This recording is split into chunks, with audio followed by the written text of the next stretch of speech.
twisted web. We are not finished untangling it, not yet. What is this? CSI KFC?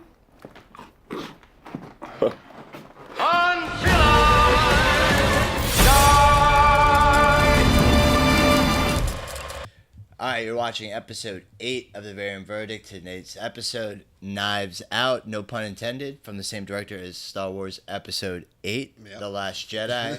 A lot of knives were out there. Yeah, right? Probably the most divisive of the Star Wars movies. A personal favorite of mine, Brick, and another personal favorite of mine, Looper. This is Rian Johnson's newest film. So let's start off with Sean. Like, how would you describe this movie? What's a little bit like about the synopsis? All right, we did discuss beforehand, no spoilers in this one because we can't dive too much into the story because that's the whole point. Like, you know, you don't want to give too much away. So this movie, it's got a bit of a non-traditional narrative, and to get into anything beyond that would be a little bit spoilerish. We want to preserve the surprise and kind of keep it tight. Exactly. Now, this movie is ultimately about a owner of a very successful publishing company, the matriarch of the super wealthy family, who's found dead, which appears to have been suicide. I won't even say why, how. The housekeeper finds him. Like just like housekeeper finds him, or something done. you'd see. Yeah. And that's it. Like, I'm not going to explain anything more on that. Now, ultimately, it's about somebody who anonymously hires this, world-renowned detective named Benoit Blanc, who is asked to investigate into the murder of this person instead of actually suicide. Investigation ensues. Yeah, because the circumstances surrounded just don't completely add up to what it looks like, which is the case of almost every mystery there is. But that's what this is. It's a traditional whodunit. Exactly. Very old In fact, school. if you're familiar with Rian Johnson's work, like Brick, I wouldn't say Looper so much, but some of maybe the action beats, but mostly Brick. Brick is a whodunit. Is one of his first directorial films, and very much in that vein. You're kind of guessing till the end who's running the show, who's like the one at play. And I will say though, this was done differently, so that's one thing I can appreciate. Now, one thing I just figured getting into it, so we don't say anything we don't wanna. What do you think of Daniel Craig's performance of this as Benoit Blanc? I liked how he was kind of subtly brought into it with the one action he was doing during the interrogation scenes, and you see it in the trailer where he's just kind of popping the piano key. Then when he finally gets a moment to speak, by the way, he gets that moment handed to him by Lakeith Stanfield's character, who's also an investigative cop. Yeah. That's investigating the same murder / suicide / who knows what's going on at the home. And I think Daniel Craig brought something surprising to the performance. He had a very southern drawl. Yeah. He's Very well done. Yeah, too, he spoke very differently than I had ever heard him speak. It's night and day from his character in like Skyfall or any Bond Casino or Royale like or that. something. Exactly. So I really liked it. I thought it was different. I liked that he was doing an original character. It kind of reminded me of Inspector Clouseau of the Murder of the Orient Express by Agatha Christie. Exactly. Which is like, I'm sure Rian Johnson would say this movie is completely indebted to the style of Agatha Christie murder mystery style. Oh, hands down. No, that's perfect. Yeah. It made perfect sense for it to feel like that, and that's what it did. It felt just like that style. Yeah. No, I mean, I'm not going to remember everybody's name in this as far as actors go. You know better than I, but everyone who was in this movie was great. Even Don Johnson, like he was. Yeah, great. Don Jamie Lee Johnson's having a Curtis bit was of a great. comeback. I want to throw that out there. He's been killing it on HBO's Watchmen. He's been one of the central characters on that show, and there's only 2 episodes in, and I gotta say, he's probably my favorite thing about that.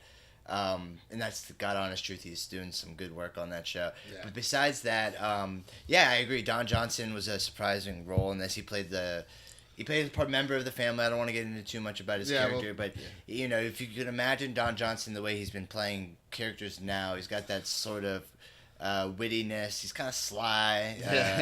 He's a little bit of a squirrely character, which is what he's good at playing, and he's doing that kind of stuff now. And then you got Jamie Lee Curtis. She was great in it. Yeah, Jamie Lee Curtis was on point. There wasn't really anybody who stuck out as a bad actor, bad actress. Everybody performed beautifully. So yeah, and I hate to go back to, because I think I might have already said this, but Lakeith Stanfield was one of my favorite parts. He's so good at delivering what to me are some of the funniest lines. He says it with the most deadpan, serious delivery.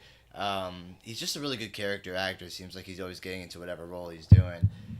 Who else was there? There's so many. And Chris Evans. Yeah, Chris Evans. Which was, I want to say for the record, it was a refreshing role to see him in Oh, it was outside of awesome. Captain America. Everyone knows him from the biggest blockbuster film of all time, Endgame, and those I roles. still look back like, that's the guy from Not Another Teen Movie? But then he did movies, yeah, exactly. Another teen movie. But then he does movies like this, Snowpiercer. Have you seen Snowpiercer? Yeah. That was excellent. So Chris Evans does have he tends to knock it out of the park when he's given other material, and Yeah. I like to see that. I like to see that movies like Knives Out do well, so he continues getting more roles like this. Exactly. Now, one other thing I do have to ask, because this isn't something I heard anyone talk about. What do you think about that damn house? Oh yeah, right. That house, like, that was beautiful set design. Like, Yeah, I want to go to. It that was house. beautifully shot. I think Rian Johnson. No matter how you feel about Last Jedi, it's a beautifully shot film. Oh yeah. This movie's no different. Same with Brick and Looper. Like, his movies are very easy on the eyes, in my opinion. Yeah. This movie's no different for sure. I liked that. You got a scope of what the whole house was like, but that's the only location really in the film. No, it is. Yeah. So by the time you were done watching it, you kind of felt like you knew where every room. Yeah. you felt like you knew where to in that go. room or that house for an hour and a half. Yeah. So that was really neat. I also have to say that the movie does have a good blend of comedy. Oh, yes. It's very script heavy. So for Rian Johnson, I'm not sure if he wrote this film. I'm pretty sure he did.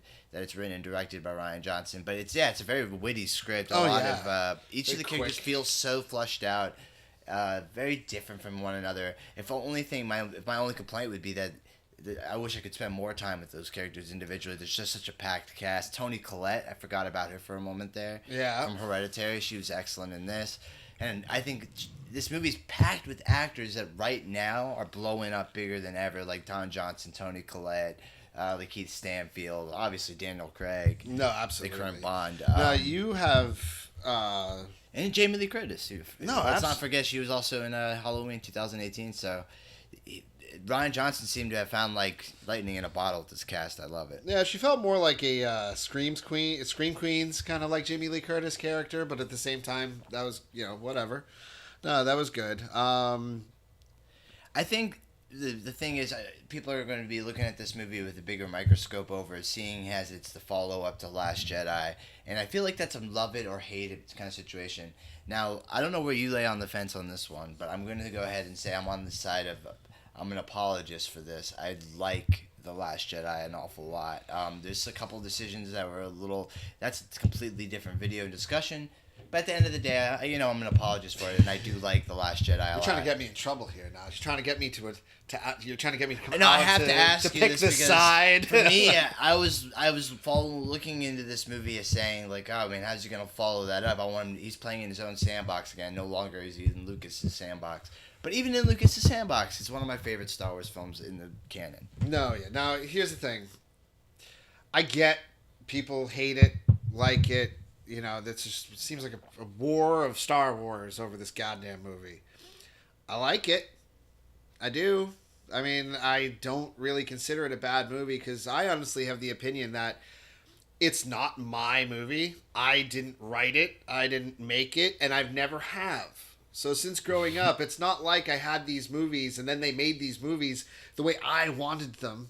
I accepted them for how they were because they were good. So I don't sit there and bitch and whine and complain because it didn't go the way I wanted it to. So I liked it because I didn't give a shit about what I wanted.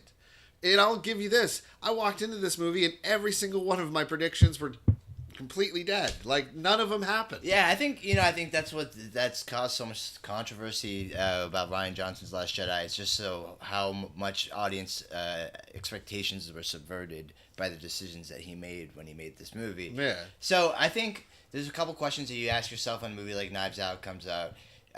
Will it redeem him from being a movie that was this bad, or will it be as good as a follow-up as a great movie like this? So it's like, it's on both sides of the fence. It's such a divisive film, but me, again, I'm a Star Wars apologist. I love The Last Jedi.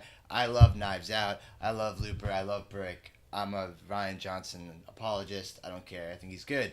I think what he did with Knives Out's great because I think we need more original stories like that. Yeah. I hope he does gangbusters at the box office. Old school, but original. It feels you know how old. you can still watch a movie like, and this goes to saying that this movie does demand multiple viewings, but you can watch a movie like Clue over and over again just because the script is so good. Yeah. To watch Tim, even if you know what Tim Curry's going to say and do, it's still never, it's like timeless. You can watch a movie like that over and over. A good whodunit, I should say, or a good mystery movie, especially comedy. This one's very comedy driven, like Clue.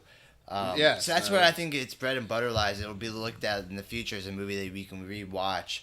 It's going to be memorable. And again, I like that it's an original idea. It's not an already established intellectual property. Yeah. That's why I wanted It's to make all the money original. in the world so that, studios throw money at directors that are talented to make more original movies. Original drive key away from word, franchise. all of that. Can we have something that's original? I'm dying for it. That's why I say if you're fans of movies like Brick or Looper, even Last Jedi, because I think he learned a lot of his action chops, which this movie's not too heavily reliant on action, but I think he cut his teeth pretty well on Last Jedi. What do you think of it? What's your opinion? I thought it was great. I liked the pacing. I thought the script, I thought the dialogue, the scenery, everything was very well done. But there is one thing I do want to make a point of with this movie. What's Not that? even the movie per se. I want more Benoit Blanc. Can we have this is other something, movies by the where way, he's in it? Almost that Da Vinci Code Tom Hanks character going between the two. Just like Can we just have Agatha Christie did that with the Murder on the Orient and the Murder on the Nile, and she kept using Inspector Clouseau. Why? Let's get the Rian Johnson verse going with can we Benoit LeBlanc and going on mystery murder adventures with him. I'm down every time. So yes, look, if Hollywood can make us watch Hobbs and Shaw based off of the Fast and the Furious as a spinoff, we need this. Yeah, give us some more Benoit LeBlanc. This actually, I'm going to tell you right now, LeBlanc. not to bring up Star Wars too much, but this makes me even more excited for Star Wars and the trilogy that Rian Johnson is apparently still attached to doing, and the guys from Game of Thrones recently dropped from.